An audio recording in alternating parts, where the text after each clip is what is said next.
What's good, everybody? Welcome back to 8 Count. In today's video, I'm going to be giving you my reaction to all the boxing action from last weekend. Well, the two main events anyway. Taylor against Serrano and Shakur Stevenson against Oscar Valdez. Later on, I've got a video coming out. I'm going to be giving you my reaction to Chito Vera against Rob Font. And tomorrow, I've got a video coming out giving you my prediction for Charles Oliveira versus Justin Gaethje. If that's something you might be interested in, make sure to leave to subscribe to the channel down below and leave a like if you enjoyed the video. Let's get straight into it.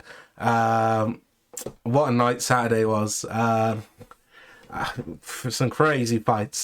Taylor versus Serrano we'll start off with. It was a crazy fight, and it was a crazy landmark for women's boxing, showing just how far it's come. Selling out MSG. The atmosphere was crazy. The fans came out for both fighters. Obviously, the Irish and Puerto Rican fans coming out in their thousands. It was a historic night for women's boxing, but it was also a very historic night for boxing in general. Let's get into my opinions on the fight. I thought opening the fight, I thought it was a bit of a weird one because I didn't feel like the commentators were giving Katie Taylor her props in the fight. I felt like she was fighting very well, and I thought she boxed very well, especially in the opening 2 rounds, despite the pressure from Serrano. She was using a check left hook beautifully. She was coming over the top of the lead right jab of Serrano and angling out a lot because, Serrano was trying to corner her quite well. I thought she countered really well as well, Katie Taylor. Obviously, Serrano had a lot of output, but I felt the more accurate fighter was Katie Taylor, and she was outscoring her without throwing as much. Serrano definitely came into the fight in rounds 3 and 4. She started to land a lot more, but in round 5 is where she had her best success in the fight.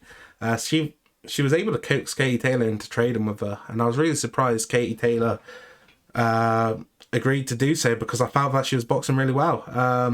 But they ended up trading, and she was landing some devastating shots on Katie Taylor. She was connecting clean multiple times, and I thought Katie Taylor was about to get knocked down, but it looked worse than that at times as well. She looked like she was out on her feet and the ref could have stopped there at any point. Somehow, though, Katie Taylor, man, what a dog.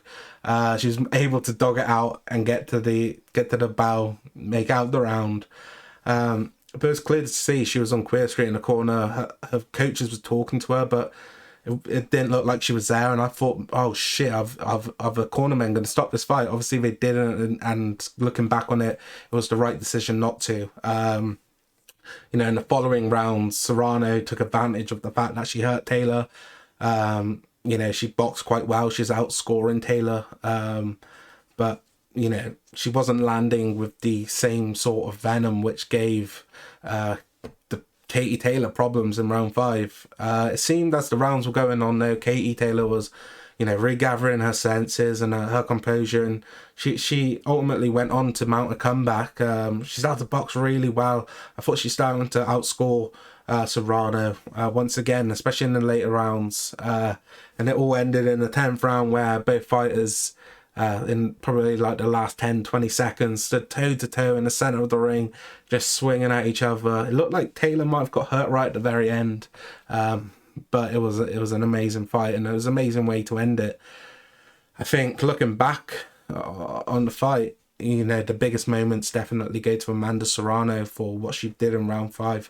But I think a lot of the rounds were really close. I think if you was listening basically to the commentary, you might have had a different opinion to other people.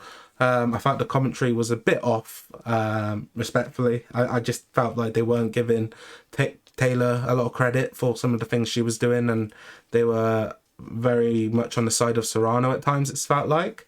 But the judges ended up scoring the fight split decision in favour of Katie Taylor.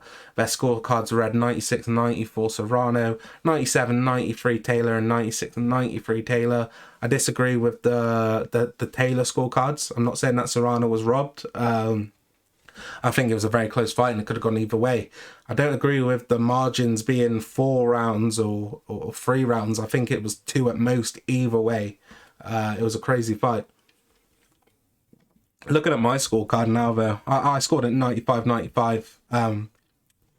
I think there's a lot of rounds in here which are kind of like swing rounds, and it's very hard to score. I think the opening 3 were quite hard to score. I think I gave rounds 1 and 2 to Taylor based off the scoring shots. I obviously ring generalship and the volume obviously went to Amanda Serrano. Sorry about that, my phone.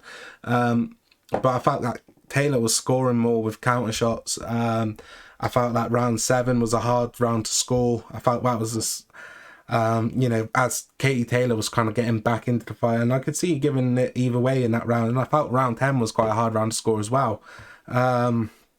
So yeah, I ended up scoring it 95-95. I would have had it a draw, but I'm not mad with the decision. I just don't like how the margins in which they gave Taylor the win. 4 rounds I think is a lot. I wouldn't have been mad if they all said 96-94. I think that would have been fair either way.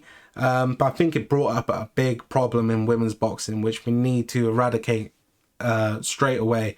We need to get rid of these 2-minute rounds, and we need to start making these title fights 12 rounds. I think boxing should be looking at the UFC, where the women fighters are treated the same as the men. They fight the same distances and the same times, and there's no problems with it. I think if you look at MMA and maybe the UFC, you look at the women doing the 5-round main events, and they're outperforming some of the male 5-round main events. So they got no problem going the distance, and I think it'd be something which would really help the scoring in some of these women fights. I think the 2 minutes definitely isn't enough per round.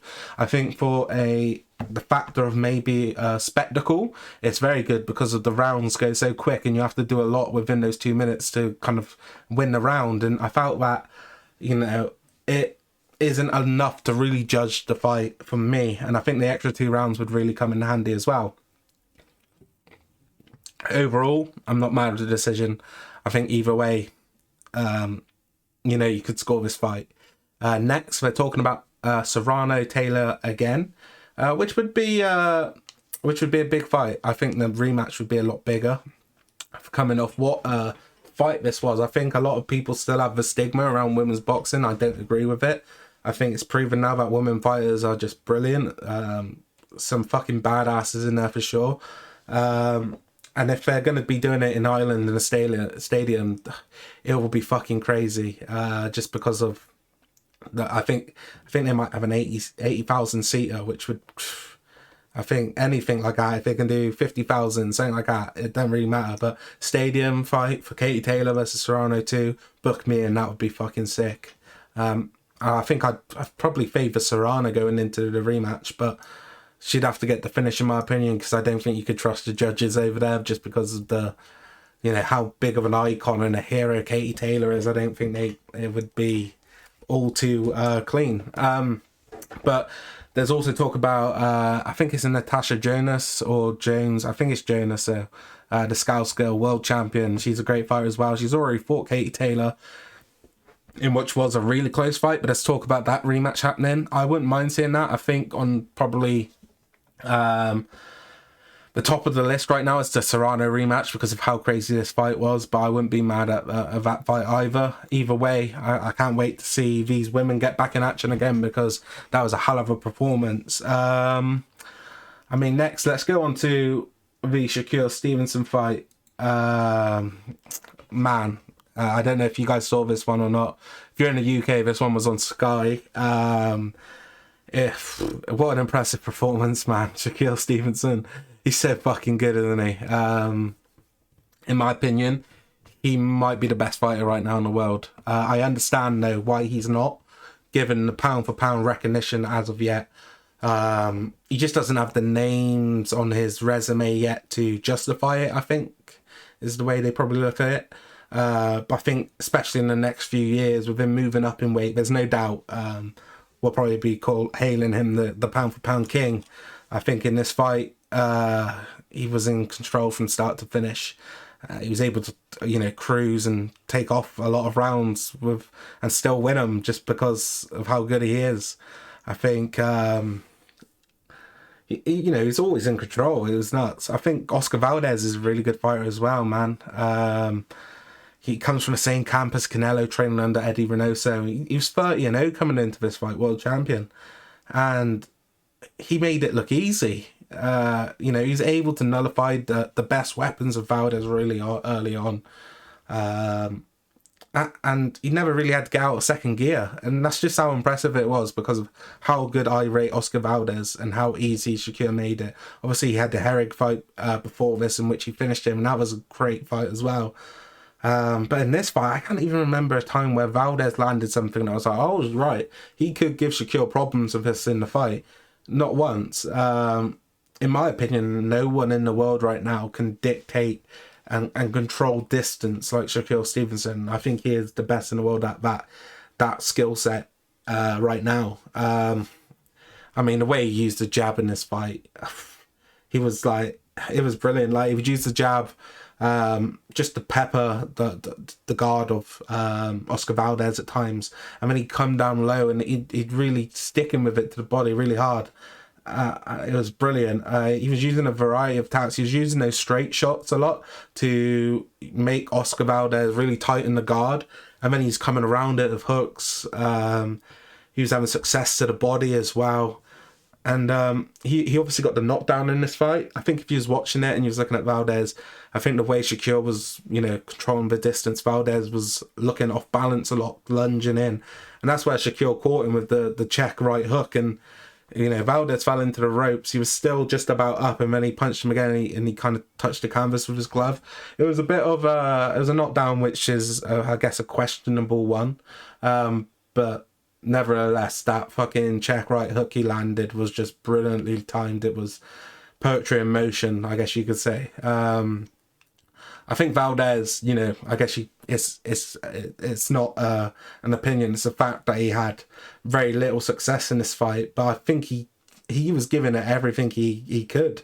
But he couldn't figure out how to figure out this puzzle, which is Shakur Stevenson. And right now, I don't think I don't know who could figure out the puzzle. I think he's that good. I think ultimately,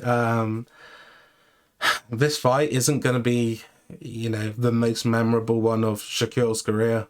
But it was very, very impressive with the ease he was able to beat Oscar Valdez. I can't wait to see him move up in weight now. I think there's so many fun matchups. I don't know if they're talking about any yet. But make sure you let me know who you'd like to see him fight in the next fight, because this guy is crazy talented, still really young. I think he just proposed to his missus after the fight as well, so congratulations to him on that.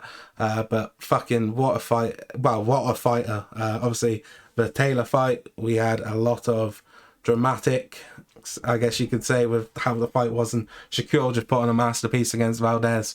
If you enjoyed this video, guys, please leave a like, comment down below, let me know who you think Shakur should fight next, and how you scored Taylor versus Serrano. I'm very interested. Obviously, I think it was very close, other people don't, but I'd like to hear your opinion. Anyway, obviously later on I've got a video coming out on Cheeto against Rob Font, so make sure you subscribe to the channel so you don't miss any of the action.